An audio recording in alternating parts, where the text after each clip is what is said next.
اليسر ولا يريد بكم العسر ولتكملوا العدة ولتكبروا الله على ما هداكم.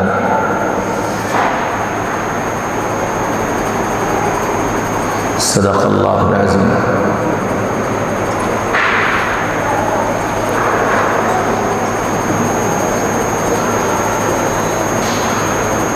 اللہ تعالیٰ نے 3 مہینے نبی کی زبان سے کہلوائے. اللہ کے نبی صلی اللہ علیہ وسلم نے دعا تعلیم فرمائی، اللہم بارک فی رجب و شعبان وبلغنا رمضان. اے اللہ ہمارے رجب اور شعبان میں برکت عطا فرما اور ہمیں رمضان تک پہنچا دے. تو گویا ان 3 مہینوں کو مثال سے سمجھا جا سکتا ہے جیسے ایک کسان کھیتی کرتا ہے تو پہلے بیج ڈالتا ہے اور پھر کچھ دن کے بعد بیج سے کلہ پھوٹتا ہے اور پھر پود نکلتی ہے، پھر اس کی دیکھ بھال ہوتی ہے، پانی دیا جاتا ہے، پرندوں سے حفاظت کی جاتی ہے، نگرانی کی جاتی ہے، پھر اس کے بعد وہ تیار ہوتی ہے اور کٹنے کے لائق بنتی ہے. تو رجب کا مہینہ تو بیج ڈالنے کا ہے، رجب کا مہینہ بیج ڈالنے کا ہے، اور شعبان کا مہینہ اس کی آبیاری کا ہے، اس کو پانی دینے کا ہے، اس کی حفاظت کا ہے، گویا فصل کو تیار کرنے کا زمانہ ہے. اور رمضان اس فصل کو کاٹنے کا زمانہ ہے. تو اللہ کا فضل ہے، اللہ یہاں تک لے آئے اور اللہ کی ذات عالی سے امید ہے کہ انشاءاللہ رمضان ملے گا. تو رمضان کا استقبال اور رمضان کے استقبال کے لیے گویا اپنے آپ کو تیار کرنا ہے. تو اب رمضان کی تیاری کیا ہے؟ رمضان کی سب سے پہلی تیاری یہ ہے کہ آدمی اپنے آپ کو غفلت اور گناہ سے نکالنے کی کوشش کرے کہ یہ سال کے 11 مہینے جو غفلت میں یا کسی طرح کے گناہوں میں گزرے ہیں ان سے اپنے آپ کو نکالنے کی کوشش کرے کہ غفلت ختم ہو اور گناہوں سے توبہ ہو اور اپنے کاموں کو سمیٹے. جو بھی دنیا کے کام کرتا ہے ان دنیا کے کاموں کو رمضان کے آنے سے پہلے سمیٹنے کی کوشش کرے. سمیٹنے کا مطلب یہ ہے کہ بھئی رمضان سے پہلے ہم اپنے دنیا کے کاموں کو 10 گھنٹے میں کر رہے تھے، 12 گھنٹے میں کر رہے تھے، 14 گھنٹے میں کر رہے تھے، یعنی جس اعتبار سے بھی ہم کر رہے تھے، تو ہم اس کو سمیٹ کر کے جتنا وقت آسانی سے نکال سکتے ہوں وہ وقت نکالنے کی کوشش کریں کہ بھئی رمضان ہے، رمضان سے پہلے ہماری فیکٹری، ہماری دکان، ہمارا کاروبار 8 بجے تک چلتا تھا، 10 بجے تک چلتا تھا. رمضان آ گیا، ہم 6 بجے تک اپنے کام کو سمیٹ لیں تاکہ ہم اپنے وقت کو گویا اللہ کی یاد اور اللہ کے ذکر اور اللہ کے کلام اور اللہ سے محبت میں گزاریں. اس کے لیے اپنے کاموں کو سمیٹنا اور اپنی سونے کی مقدار کو کم کرنا. سونے کی مقدار یعنی جنرل ہم 24 گھنٹے میں 6 گھنٹے سوتے ہیں یا 8 گھنٹے سوتے ہیں. رمضان آ گیا، اب 8 گھنٹے سونے والا اپنی اس سونے کے وقت کو کم کرے، 6 گھنٹے کر لے. 6 گھنٹے سونے والا اپنے سونے کے وقت کو کم کرے، 5 گھنٹے کر لے. صحت کا بھی خیال رکھے، لیکن کچھ حصہ یعنی یہ لگے کہ ہاں ہم رمضان کا اکرام کر رہے ہیں تو اپنے سونے کی مقدار کو کم کرے. حالانکہ ہمارے زمانے میں الٹا ہوتا ہے، اب رمضان آتا ہے تو سونے کی مقدار اور بڑھ جاتی ہے کہ جی روزہ سو رہے ہیں، فجر بعد سو گئے اور ظہر کے وقت اٹھ رہے ہیں کہ جی روزہ ہے. تو ہاں کوئی آدمی پوری رات عبادت میں گزار رہا ہے، نمازوں میں، قرآن میں، ذکر میں، دعا میں، آوازاری میں، پوری رات اس میں گزار رہا ہے، تو پھر اس کو اس بات کا حق ہے کہ وہ صبح کے وقت میں سو جائے. اللہ نے جسم دیا ہے، ان لنفسک علیک حقا، کہ تمہارے جسم کا بھی تم پر حق ہے. تو لیکن رات گھومنے میں، کھانے پینے میں، تفریح بازی میں اور دن سونے میں، اور پھر سونے کی بھی ایک مقدار ہوتی ہے. بعض ماشاءاللہ سونے والے ایسے کہ سحری کھا کے سوئے تو پھر وہ جب ظہر کی نماز کا وقت جانے لگتا ہے تو اٹھتے ہیں کہ جس دن کیسا ہوتا ہے ہمیں تو رمضان میں پتہ ہی نہیں چلتا کہ رمضان کا سورج تو ہم نے دیکھا ہی نہیں کہ رمضان میں سورج کیسے نکلتا ہے. تو پورا وقت سونے کی نظر ہو جاتا ہے. حضرت رائے پوری رحمۃ اللہ علیہ، رائے پور میں بزرگ تھے، اللہ والے تھے، اور حضرت شیخ مولانا زکریا صاحب رحمۃ اللہ علیہ ان کے پاس جایا کرتے تھے. تو ان کا معمول یہ تھا کہ وہ مغرب اور عشاء کے درمیان ایک پیالی بغیر دودھ کی چائے پیتے تھے. بس اتنی دیر جو بھی ملنے آ گیا یا جو کوئی بات کرنی ہوئی تو وہ بس اتنی دیر میں وہ ملاقات اور بات ہوتی تھی. باقی پھر 24 گھنٹے وہ کسی سے ملتے نہیں تھے، اپنے معمولات، اور پورا رمضان ایسے گزارتے تھے. حضرت شیخ رحمۃ اللہ علیہ کے یہاں سہارنپور میں خود حضرت شیخ کا اور حضرت شیخ کے جو مریدین و متعلقین و گھر والے، ان سب کا معمول بھی یہ رہتا تھا کہ رات بھر سب مرد عورت سب عبادت میں، قرآن کے پڑھنے میں، نوافل میں، دعاؤں میں سب کا اہتمام.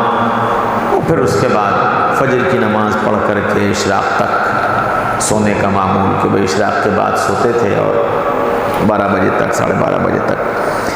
تو صحت کا خیال رکھتے ہوئے اپنے سونے کی مقدار کو کم کرنا. پھر جو اعمال ہم کرتے ہیں ان اعمال میں اضافہ، جو بھی کچھ کر رہے ہیں.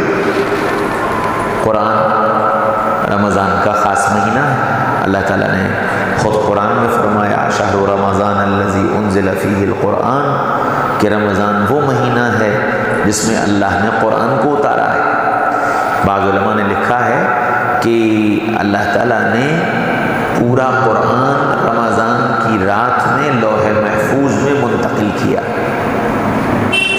اور بعض علماء نے لکھا ہے کہ لوح محفوظ سے جبریل کو پورا قرآن رمضان میں ملا، اور وحی کی جو ابتدا ہوئی ہے وہ رمضان میں ہوئی ہے، یعنی جو پہلی قرآن کی آیت نازل ہوئی ہے وہ رمضان میں نازل ہوئی ہے۔ تو گویا رمضان سے قرآن کو خاص مناسبت ہے۔ رمضان کو شہر القرآن بھی کہتے ہیں، قرآن کا مہینہ۔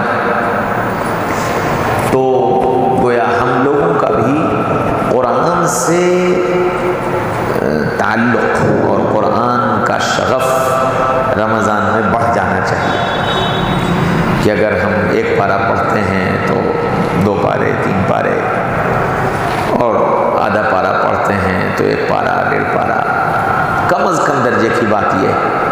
ورنہ اللہ والوں کے یہاں تو معمول روزانہ قرآن ختم کرنے کا تھا، اور بعض لوگوں کا تو معمول یہ تھا کہ ایک قرآن رات میں، ایک قرآن دن میں، اس طرح رمضان میں قرآن پڑھا کرتے تھے۔ ہمارے دادا رحمۃ اللہ علیہ پورے رمضان روزانہ ایک قرآن پڑھتے تھے، اور سہارنپور میں مردوں میں بھی عورتوں میں بھی ماشاءاللہ آج بھی قرآن کا بہت شغف ہے۔ ہماری سالی صاحبہ ماشاءاللہ روزانہ 20-25 پارے پڑھتی ہیں اپنے گھر کے کاموں کے ساتھ۔ سہارنپور میں اکثر گھر کی عورتوں کا اسی طرح کا معمول ہے۔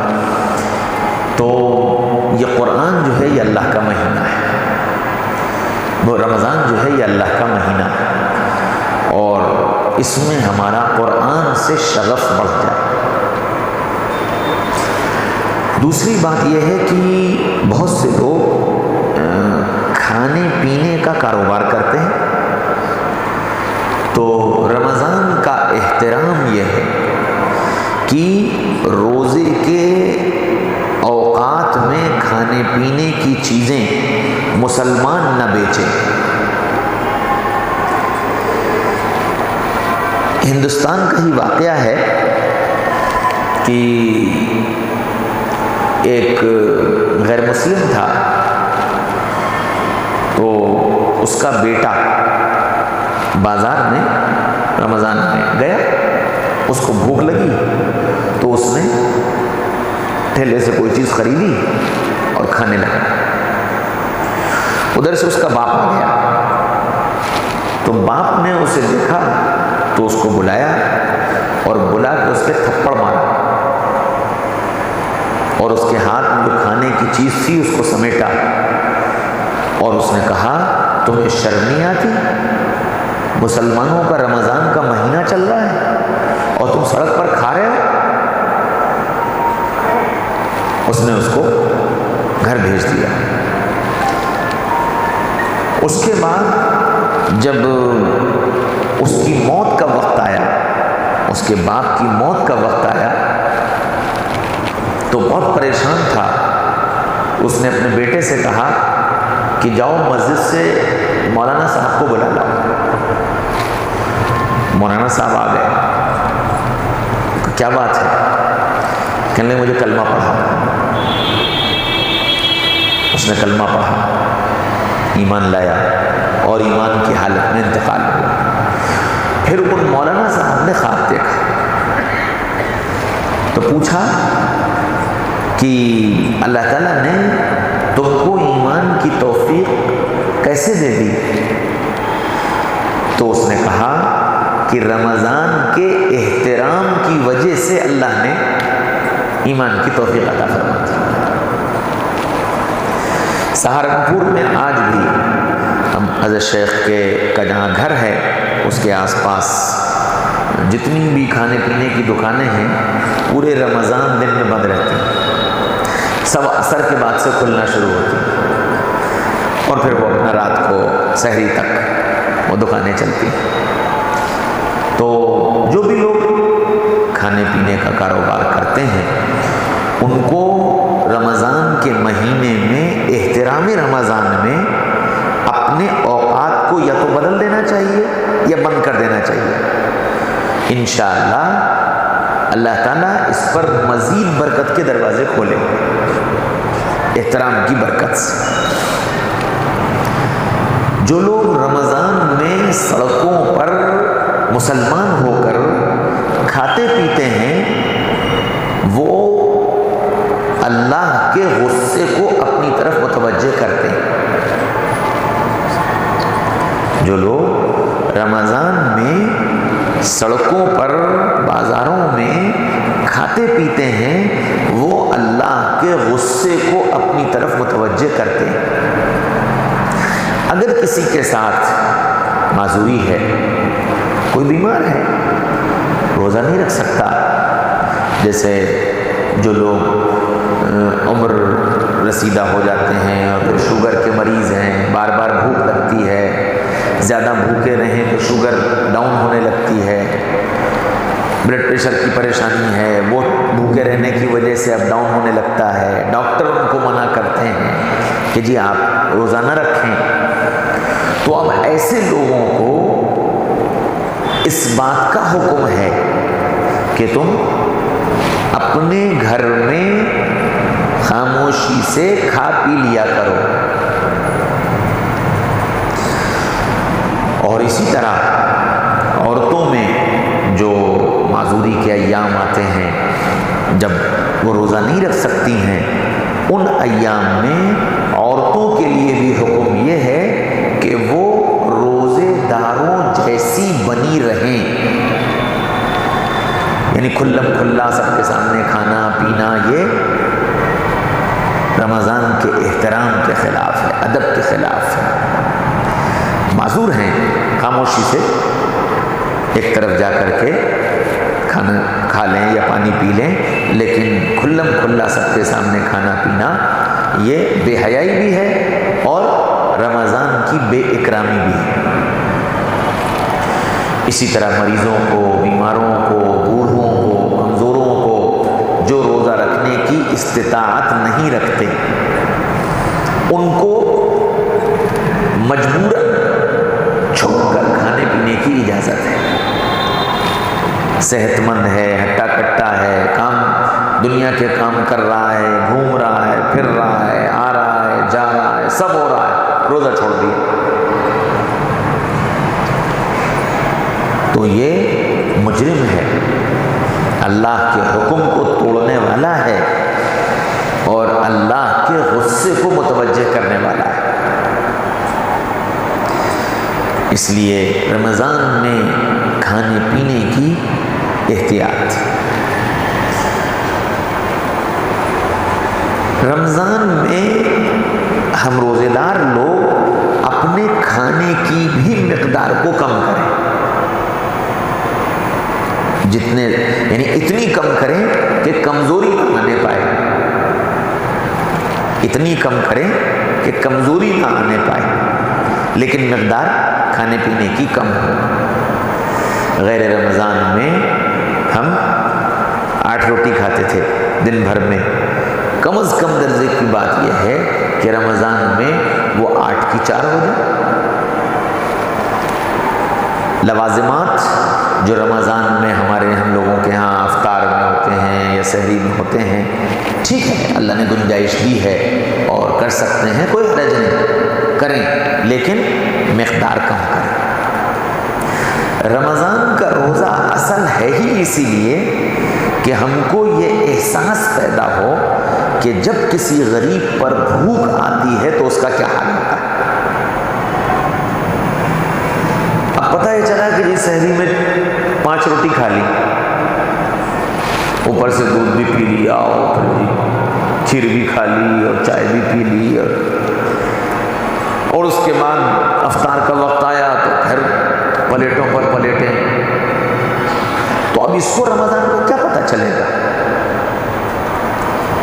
حضرت رائے پوری رحمۃ اللہ علیہ کے متعلق ہی یہ لکھا ہے کہ ایک کھجور سے روزہ کھولتے تھے اور مغرب عشاء کے درمیان میں 1 پیالی بغیر دودھ کی چائے پیتے تھے، اور پھر سحری کے وقت 1 پیالی دودھ پیا کرتے تھے۔ بس یہ 24 گھنٹے کا کہ ان کی خوراک تھی، لیکن وہ بڑے لوگ تھے، بہت بڑے لوگ تھے۔ ہم اس کے متحمل نہیں ہیں، ہم کریں گے تو 3 دن میں لیٹ جائیں گے، لیکن پھر بھی ایسا نہیں ہے، اگر کوشش کی جائے تو انشاءاللہ ثم انشاءاللہ اللہ تعالیٰ ہمت دے دیتے ہیں، کوشش کرنے پر اللہ ہمت دے دیتا ہے اور بالکل احساس بھی نہیں ہوتا، کیونکہ روزہ جو ہے وہ اللہ تعالیٰ کی محبت کو بڑھا دیتا ہے، اللہ کی یاد میں، قرآن کے پڑھنے میں۔ اچھا، یہ سب چیزیں ایسی ہیں جو روح کو طاقتور بنا دیتی ہیں۔ تو جیسے 11 مہینے طاقتور جسم روح کو ڈھکیلتا ہے، تو 1 مہینہ طاقتور روح جسم کو ڈھکیلنے والی بن جاتی ہے۔ اس لیے روح کو طاقتور بنانے کی کوشش کر۔ اللہ کا شکر ہے، تحدیث بالنعمت کے طور پر کہتا ہوں کہ الحمدللہ پورے رمضان میں روٹی نہیں کھاتا، تھوڑی افطاری اور تھوڑے سے چاول، پورے رمضان روٹی نہیں کھاتا، الا یہ کہ کسی کے یہاں دعوت ہو جائے اور وہاں جانا پڑے، وہاں وہ ہو، نہیں کھاتا۔ اور الحمدللہ کوئی کمزوری نہیں محسوس ہوتی کہ جی بڑا کمزوری محسوس ہو رہی، تو کھانے کی مقدار کو کم کرنے کی کوشش کریں، کہ کھانے کی مقدار کم ہو، سونے کی مقدار کم ہو، فضول کاموں اور فضول باتوں کی مقدار کم ہو۔ یعنی یہ تو ایسی چیز ہے جیسے آپ نے جماعت میں جاتے ہوئے وہ روانگی کی جو ہدایت دی جاتی ہے نا، اس میں کہا تھا 4 کام بالکل نہیں کرنے، تو ان 4 کام، وہ جو 4 کام بالکل نہیں کرنے ہیں وہ صرف جماعت کے لیے نہیں ہیں، وہ رمضان کے لیے بھی، کہ رمضان میں بھی وہ 4 کام بالکل نہیں کرنے ہیں۔ تو ہمارا وقت فضول کاموں اور فضول باتوں میں ضائع نہ ہو، اور خاص طور سے روزے میں کسی دوسرے کی بات نہ کریں نہ سنیں، کچھ بھی ہو جائے فوراً منع کر دینا، ہرگز نہیں، میں نہ کسی کی بات کروں گا نہ سنوں گا۔ اور رمضان میں خاص طور پر اپنی نگاہوں کی حفاظت کی کوشش کریں کہ آنکھ غلط نہ دیکھے۔ جتنا اپنے آپ کو ان ساری چیزوں سے ہم نکال لیں گے، بچا لیں گے، انشاءاللہ روزہ اتنا جاندار ہو جائے گا۔ تہجد کی نماز میں اللہ کے نبی صلی اللہ علیہ وسلم کا معمول 8 رکعت تہجد اور 3 رکعت وتر، یہ 11 رکعت کا معمول اللہ کے نبی صلی اللہ علیہ وسلم کا رہا ہے۔ تو کوشش یہ کریں کہ ہماری، کیوں وتر تو ہم لوگ تراویح کے ساتھ پڑھ لیتے ہیں، 8 رکعت کم از کم تہجد کی نماز ہو جائے، اور دعا رات میں اور دن میں دونوں وقت کچھ وقت دعا کا طے کریں کہ جی رات میں ہم اتنی دیر دعا مانگیں گے اور دن میں ہم اتنی دیر دعا مانگیں گے، اور دعا سب کے لیے مانگے، اپنی دنیا کے لیے بھی، اپنی آخرت کے لیے بھی، اپنی اولاد گھر والوں کے لیے بھی، اپنے کاروبار کے لیے بھی اور امت کے لیے بھی خوب مانگے۔ جتنا ہم دعا مانگیں گے اتنا مزہ آئے گا۔ اچھا، دل جو ہے وہ کھیت کی طرح ہے، دل جو ہے وہ کھیت کی طرح ہے، اس کھیت میں اللہ کی محبت اگتی ہے، اس کھیت میں اللہ کی محبت اگتی ہے۔ اچھا، کسی کھیتی کو اگانے کے لیے پانی کی ضرورت ہے، کسی کھیتی کو اگانے کے لیے پانی کی ضرورت ہے، تو دل کی کھیتی میں اللہ کی محبت کو اگانے کے لیے آنکھوں کے آنسو کے پانی کی ضرورت ہے کہ یہ آنکھوں کا پانی دل کی کھیتی کو سیراب کر دے گا۔ اور یہ اتنا پاورفل، اتنا طاقتور پانی ہے۔ آپ لوگوں نے سنا ہوگا کہ جو لوگ چاند پہ جاتے ہیں، چاند پہ جو لوگ جاتے ہیں تو وہاں کی جو غذا ہے وہ کھانا اور پانی اور روٹی یہ سب نہیں ہوتی ہے، بلکہ وہ ایک کیپسول ہوتا ہے۔ وہ صرف ایک کیپسول کھاتے ہیں، وہ پوری ان کی جسم کی جتنی ضرورت ہوتی ہے اس کے لیے کافی ہو جاتا ہے، ایک کیپسول۔ پیاس لگتی ہے تو اس کا بھی ایک کیپسول ہوتا ہے، وہ ایک کیپسول کھا لیتے ہیں، پانی کی ضرورت، باڈی کو جتنے پانی کی ضرورت ہے اور باڈی کو جتنے کیلشیم اور آئرن اور سب چیزوں کی ضرورت ہے وہ صرف ایک ایک کیپسول سے پورا ہو جاتا ہے۔ اچھا، چونکہ آدمی وہاں اتنا ہلکا ہو جاتا ہے، گریوٹی ختم ہو جاتی ہے تو وہ ہوا میں ڈولتا رہتا ہے، اس وجہ سے اس کو بھوک پیاس اس کا وہ صرف ایک کیپسول کافی ہوتا ہے۔ اسی طرح اس دل کے لیے، یہ دل کی جو کھیتی ہے، اس میں جو اللہ کی محبت کی کھیتی اگ رہی ہے، اس کے لیے آنکھ سے نکلا ہوا ایک آنسو سمندر کے برابر ہے۔ ایک آنسو یہ سمندر کے برابر ہے جو کھیتی کو سیراب کر دے گا۔ اچھا، پانی نومبر سے بہت تیز دھوپ ہو رہی تھی، بادل آ گئے،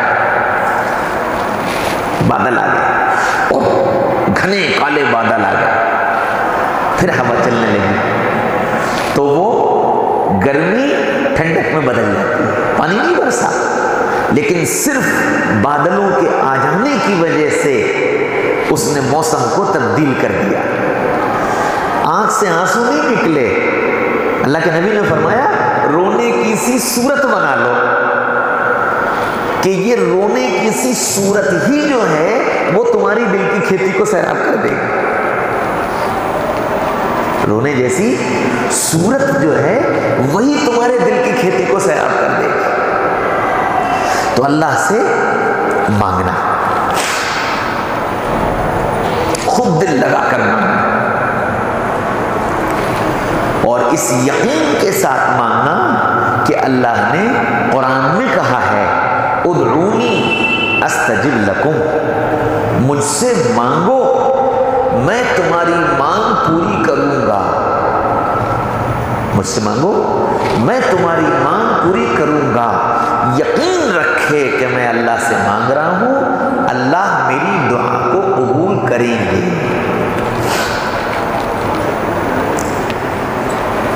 اور اللہ کے نبی صلی اللہ علیہ وسلم نے فرمایا کہ رمضان کے دن کے روزے کو فرض کیا اور رات کے قیام یعنی تراویح کو سنت مؤکدہ قرار دیا۔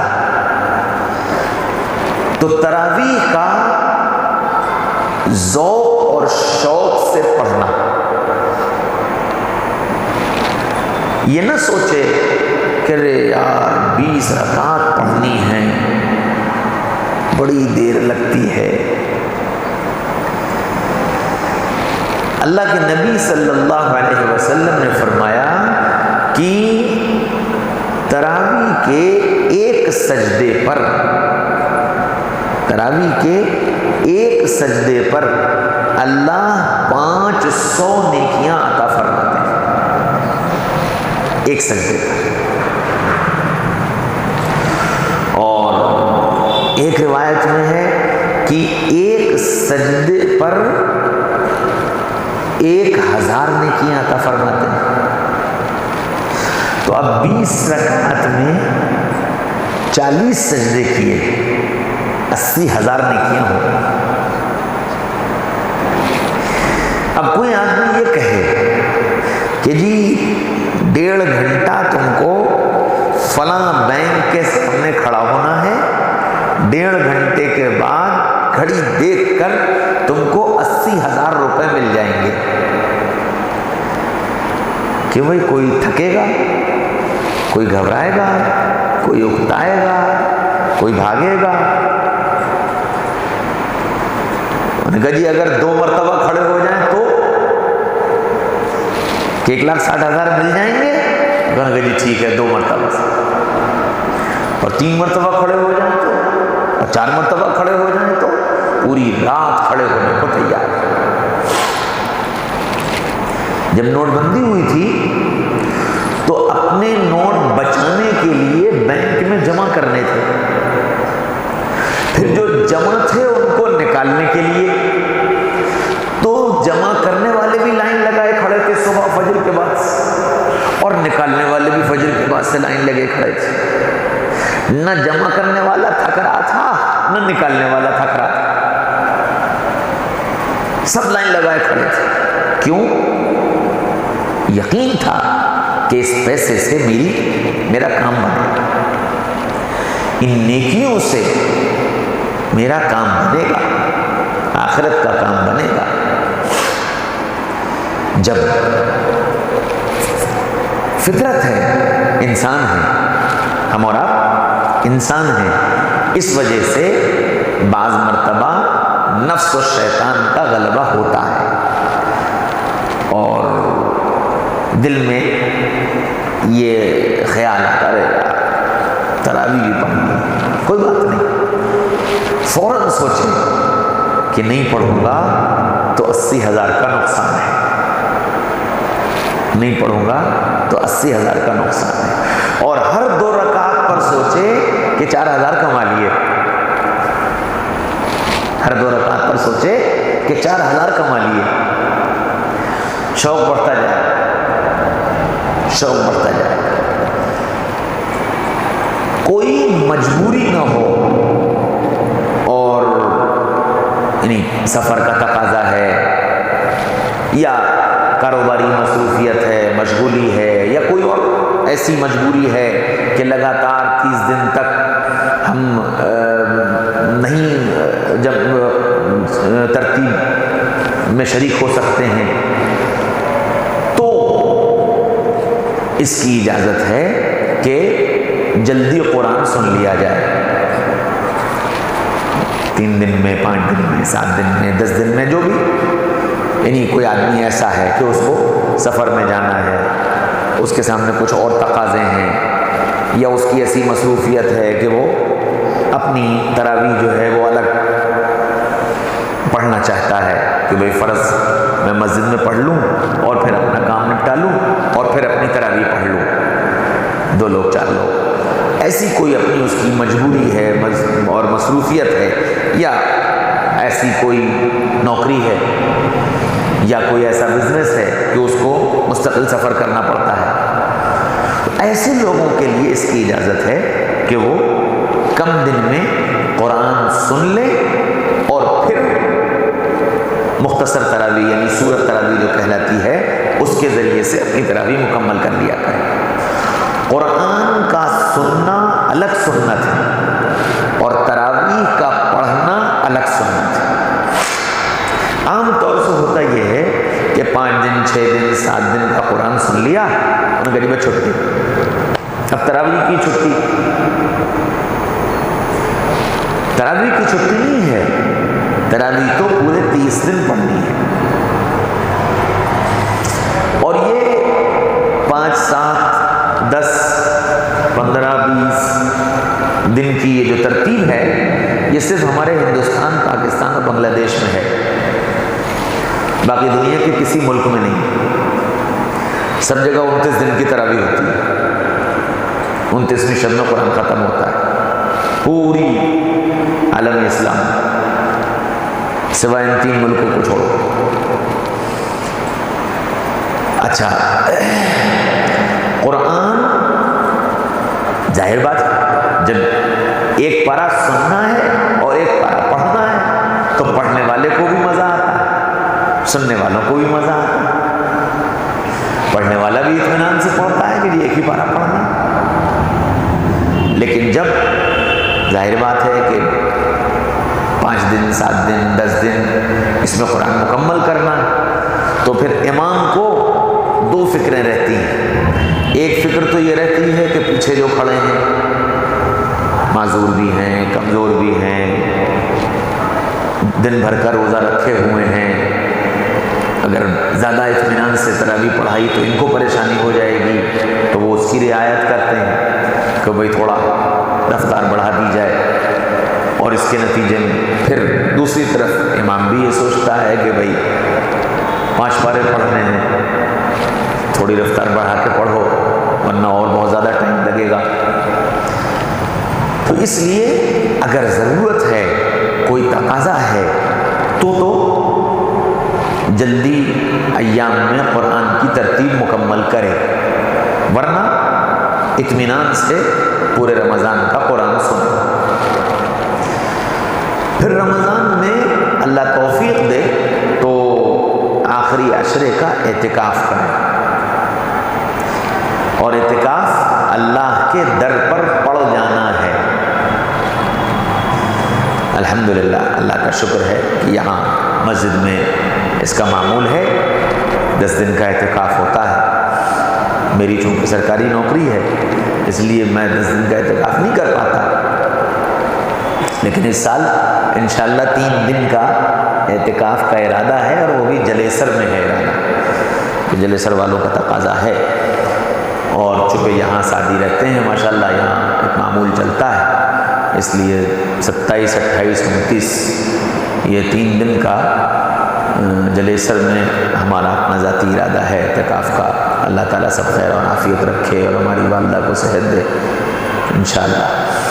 تو اعتکاف 10 دن کا اعتکاف تو سنت ہے، اللہ کے نبی صلی اللہ علیہ وسلم نے رمضان کے آخری عشرے کا اعتکاف پابندی سے کیا ہے۔ 10 دن سے کم کا جو بھی اعتکاف ہے، چاہے وہ 5 دن کا ہو چاہے وہ 3 دن کا ہو، یہ نفلی اعتکاف ہے،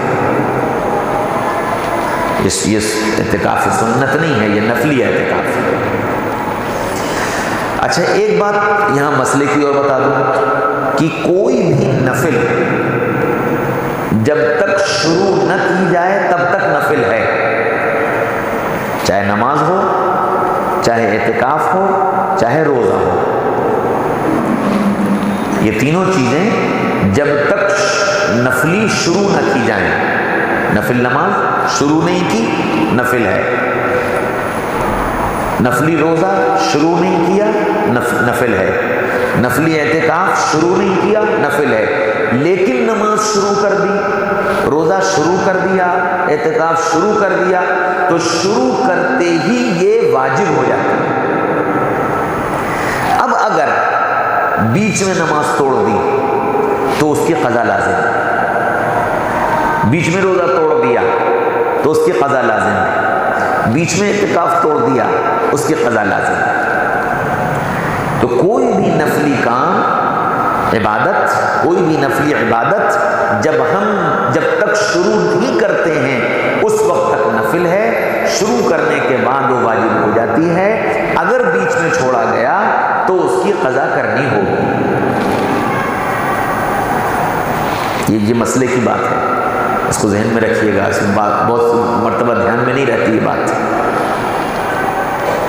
بعض مرتبہ عورتیں نفلی روزہ رکھتی ہیں اور اس نفلی روزے میں ان کی معذوری کے ایام شروع ہو جاتے ہیں، تو اب وہ جو نفلی روزہ شروع ہو گیا ہے اب یہ ان کے اوپر واجب ہے، جب پاک ہو جائیں گی تو ان کو اس روزے کی قضا کرنی ہوگی۔ یہی حال نماز کا ہے، یہی حال اعتکاف کا ہے کہ جو بھی عبادت نفلی ہو۔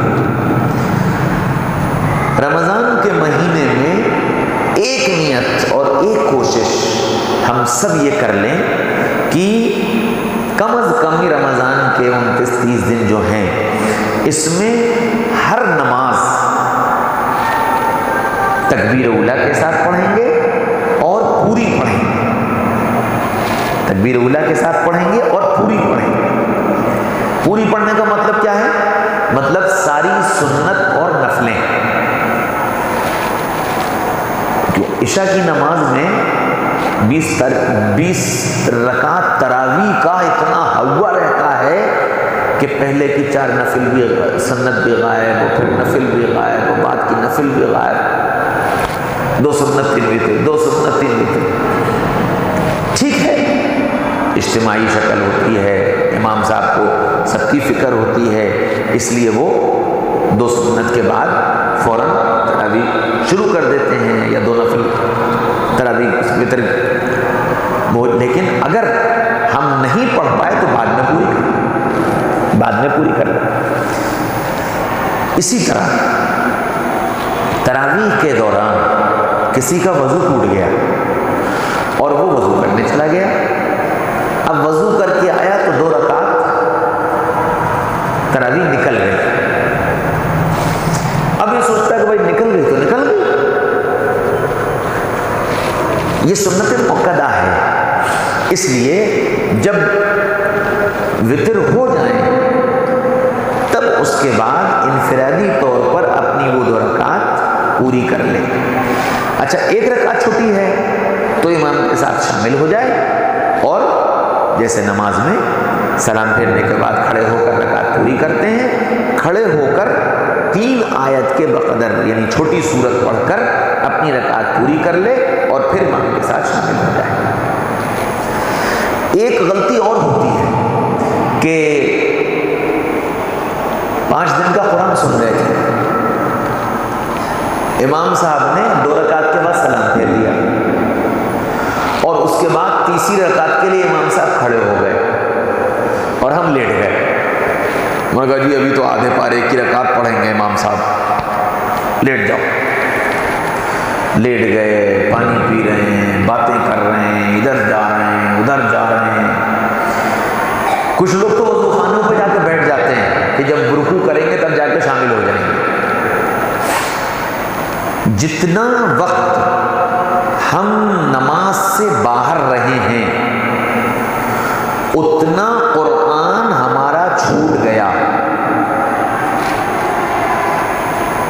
جتنی دیر ہم نماز میں شامل نہیں ہوئے، بیٹھے رہے، لیٹے رہے، باتیں کرتے رہے، پانی پیتے رہے، ٹہلتے رہے، اس دوران جتنا قرآن پڑھا گیا، 2 صفحے 4 صفحے 6 صفحے جو بھی پڑھا گیا، یہ قرآن آپ کا نہیں ہوا، یہ چھوٹ گیا۔ اب آپ یہ سمجھ رہے ہیں کہ ہم نے پورا دور مکمل کر لیا، وہ دور ہوا ہی نہیں، کیونکہ یہ تو ہر 2 رکعت کے بعد آپ کر رہے تھے کہ جہاں 2 رکعت کے بعد سلام پھر لیٹ گئے، پھر باتیں شروع کر دی، پھر انتظار کرنے لگے کہ جب رکوع میں جائیں گے تب کھڑے ہو کے نیت باندھ لیں گے۔ تو وہ جتنا وقت آپ نماز کے باہر گزار رہے ہیں وہ سارا قرآن آپ کا شمار نہیں ہوگا۔ اس لیے نماز میں پہلے سے شامل ہوں اور امام کے ساتھ سلام پھیریں، امام کے ساتھ نیت باندھیں، پوری طرح اہتمام کے ساتھ۔ کمزور لوگ ہیں، اتنی دیر قیام نہیں کر سکتے، ان کے لیے اجازت ہے کہ وہ بیٹھ کر پڑھ لیں، کوئی حرج نہیں، بیٹھ کر تراویح پڑھ لیں، کوئی نقصان نہیں اس میں، کوئی گناہ نہیں، اس کی اجازت ہے۔ فرض نماز کے لیے قیام فرض ہے، باقی سنت النوافل کے لیے قیام فرض نہیں ہے، اگر بیٹھ کر کے پڑھ لے گا تو بھی نماز ہو جائے گی۔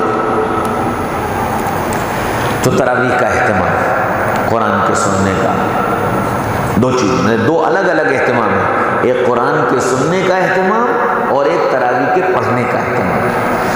تراویح پورے رمضان اہتمام سے پڑھی جائے اور اسی یقین کے ساتھ کہ ایک سجدے پر 500 نیکی 1000 نیکی ملنی ہیں۔ 2 سجدے کر لیے 2000 ہو گئے، 4 کر لیے 4000 ہو گئے۔ اب جب اس یقین کے ساتھ پڑھیں گے تو انشاءاللہ مزہ آئے۔ دیکھو ہماری تمہاری اللہ تعالیٰ نے جو طبیعت بنائی ہے نا وہ لالچی بنائی ہے، فطرتاً ہم لالچی۔ اچھا اگر لالچ نہ ہو تو آدمی دنیا میں وہ کام ہی نہ کرے. کاروبار کرتا ہے تو لالچ میں, دوڑ بھاگ کرتا ہے تو لالچ میں, فطرت ہے لالچ. اچھا, اسی فطرت کی وجہ سے اللہ نے ہر عمل کی قیمت بتائی ہے کہ دیکھو یہ کرو گے تو یہ کرو گے تو یہ کرو گے تو یہ, تاکہ لالچ میں آ کر بندہ ان اعمال کو کرنے لگے. اب روزے کے بارے میں کیا فرمایا؟ الصوم لی وانا اجزی بہ, کہ دیکھو نماز کہ جی نماز پر ہم یہ دیں گے, کیا دیں گے کہ 5 طرح کا اکرام کریں گے, روزی میں برکت دے دیں گے, بغیر حساب کتاب جنت میں داخل کریں گے, پل صراط پر بجلی کی طرح گزار دیں گے, نام اعمال سیدھے ہاتھ میں دے دیں گے, جنت میں داخل کر دیں گے. یہ سب نماز کے وعدے ہیں. لیکن روزے کے لیے کیا کہا کہ روزہ میرے لیے ہے اور روزے کے بدلے میں مل جاؤں گا, روزے کے بدلے میں مل جاؤں گا. اچھا, جب بادشاہ مل گیا تو پھر اس کی سلطنت میں جو کچھ ہے وہ میرا. بادشاہ مل گیا تو سلطنت میں جو کچھ ہے وہ میرا. تو یہ روزہ جو ہے یہ اللہ کے ملنے کا ذریعہ ہے. دوسرے کا فرمایا الصوم جنہ, کہ روزہ جو ہے وہ جہنم کی ڈھال ہے, یعنی روزے دار اور جہنم کے بیچ میں روزہ کھڑا ہو جائے. اب یہ روزے دار جہنم کی طرف جا ہی نہیں سکتا. جیسے تیر مارا جائے اور سامنے والا ڈھال لیے کھڑا ہو تو تیر اس پر آ کر لگتا ہے اور گر جاتا ہے. بالکل اسی طرح روزے دار جب روزہ رکھتا ہے تو گویا جہنم سے اپنے لیے ڈھال بنا لیتا ہے, اور اس کو اب جہنم کی آگ پہنچ نہیں سکتی. روزہ صرف کھانے پینے سے رکنے کا نام نہیں ہے, روزہ پورے جسم کا روزہ ہے. کان کا روزہ, گانے نہیں سنیں گے, غیبتیں نہیں سنیں گے, جھوٹی باتیں نہیں سنیں گے, میرے کان کا روزہ ہے. زبان کا روزہ, زبان جھوٹ نہیں بولے گی, زبان غیبت نہیں کرے گی, زبان کسی کا دل نہیں دکھائے گی, زبان کسی میں عیب نہیں نکالے گی, زبان کسی کو برا بھلا نہیں کہے گی. آنکھ کا روزہ, آنکھ کسی نامحرم کو اور غلط چیز کو نہیں دیکھے گی. ہاتھ کا روزہ, ہاتھ کسی غلط اور نامحرم اور ناجائز چیز کو یہ ہاتھ نہیں لگے گا. ہمارے پورے جسم کا روزہ ہے.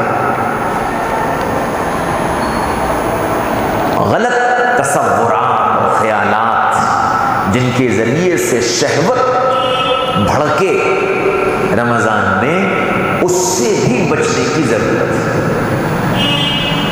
اس سے بھی بچنے کی ضرورت ہے کہ رمضان اللہ کا مہینہ ہے. تو اس طرح رمضان کو گزارنے کی ہم کوشش کریں. یہ استقبال رمضان ہے, اپنے کو رمضان کے لیے تیار کرنا کہ جی ایک مہینہ آ رہا ہے جس کو ہمیں اللہ کا بن کر گزارنا ہے. انورٹر میں بیٹری لگی ہوتی ہے تو خرچ ہوتی رہتی ہے اور انورٹر سے چارج ہوتی رہتی ہے, لیکن لائٹ بہت دیر میں آئے تو وہ بیٹری بالکل ڈسچارج ہو جاتی ہے, ختم ہو جاتی ہے. اور اگر وہ بیٹری کمزور ہو تو پھر دوبارہ اس انورٹر سے چارج نہیں ہوتی. پھر وہ کیا کہتا ہے انورٹر والا کہ میں اس بیٹری کو لے جا رہا ہوں اور اپنے بڑے چارجر سے لگا کر دیکھوں گا, شاید اٹھ جائے اور چارج ہو جائے. بس بالکل اسی طرح رمضان جو ہے وہ ہمارا بڑا چارجر ہے. ہماری بیٹریاں کمزور ہو گئی ہیں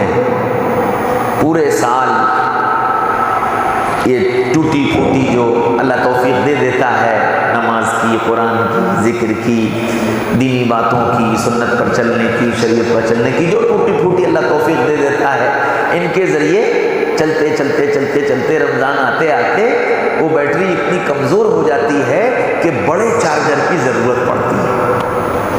اب یہ ہماری بیٹریاں بڑے چارجر سے لگ کر اس رمضان میں اٹھ جائیں گی اور پھر سے چارج ہو جائیں گی۔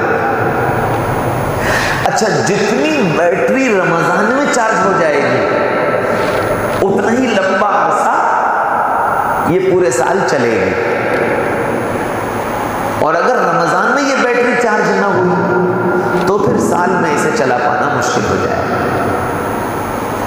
اس لیے ہم سب یہ کوشش کریں کہ رمضان میں ہماری بیٹری فل چارج ہو جائے، ہماری بیٹری فل چارج ہو جائے، اور فل چارج ہونے کے راستے ہم نے آپ کو بتائے۔ دنیا کے کاموں کو مختصر کرنا، اپنے وقت کو فضول کاموں میں لگنے سے بچانا، اپنے سونے کھانے پینے میں کی مقدار میں کمی کرنا، اور قرآن، ذکر، دعا اور سنتوں کا اہتمام، اس میں اضافہ کرنا، انشاءاللہ بیٹری چارج ہو جائے گی۔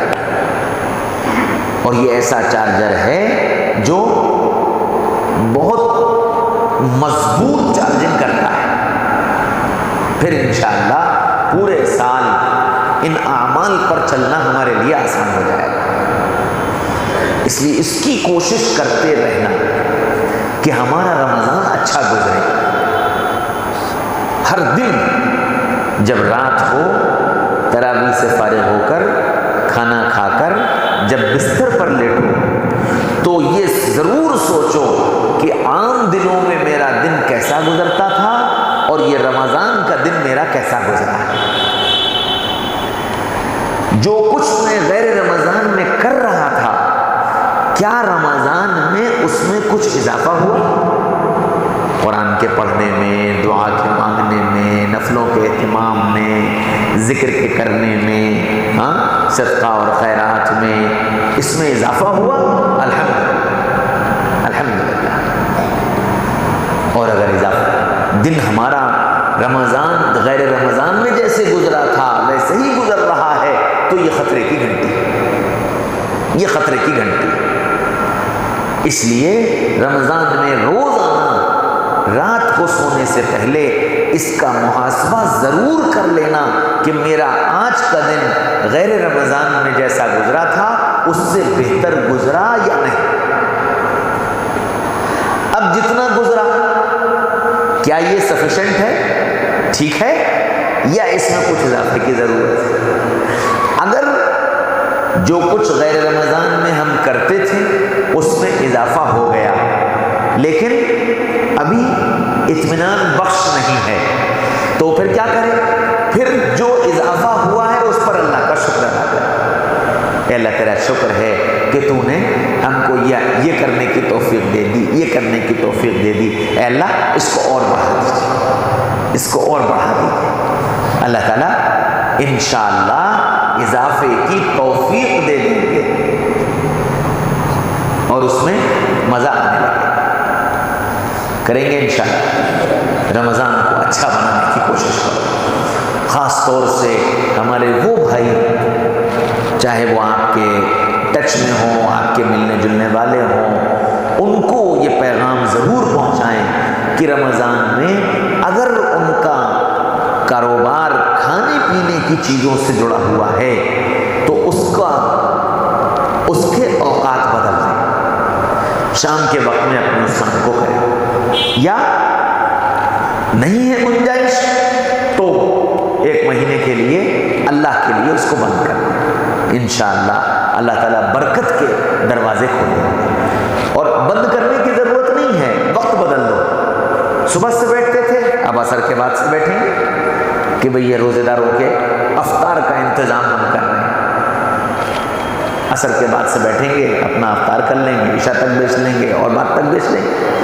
وقت بدل دو، انشاءاللہ اللہ تھوڑے میں برکت دے دے، تھوڑے میں اللہ تعالیٰ اضافہ فرما دیں گے۔ جو بھی، کیونکہ فیروز آباد کے اندر یہ ایک بڑی وبا ہے، جتنا فیروز آباد میں رمضان میں بازاروں میں دھڑلے سے کھانے پینے کی چیزیں بکتی ہیں اور کھائی جاتی ہیں، عام طور پر ہم نے اور شہروں میں نہیں دیکھا۔ ہر چوراہے پر بریانی کے ٹھیلے لگے ہوئے، نان گوشت کے ہوٹل چل رہے ہیں، خیال ہی نہیں آتا انہیں کہ ہم رمضان کی بے حرمتی کر رہے ہیں، رمضان کی ناقدری کر رہے ہیں۔ اس لیے جو بھی آپ کے ملنے جلنے والے ہیں ان سے یہ کہیں کہ بھائی تم رمضان کے احترام میں اپنے اوقات کو بدل دو۔ اچھا، عام طور سے لوگ رمضان میں رات کو جاگتے ہیں 12-1-2 بجے تک، عام طور سے لوگ جاگتے ہیں، تو جو کھانے پینے والا ہے وہ رات کو کھا لے، اور اللہ نے جو تمہارے مقدر کی روزی لکھ رکھی ہے وہ رات میں اللہ پہنچا دے۔ یہ سمجھانے کی ضرورت ہے تاکہ وہ رمضان کی ناقدری اور بے اکرامی کی وجہ سے اللہ کے غصے کو اپنی طرف متوجہ نہ کریں۔ اس کی کوشش کریں، انشاءاللہ کریں گے انشاءاللہ۔ اللہ مجھے بھی توفیق نصیب فرمائے اور آپ سب کو بھی توفیق نصیب فرمائے۔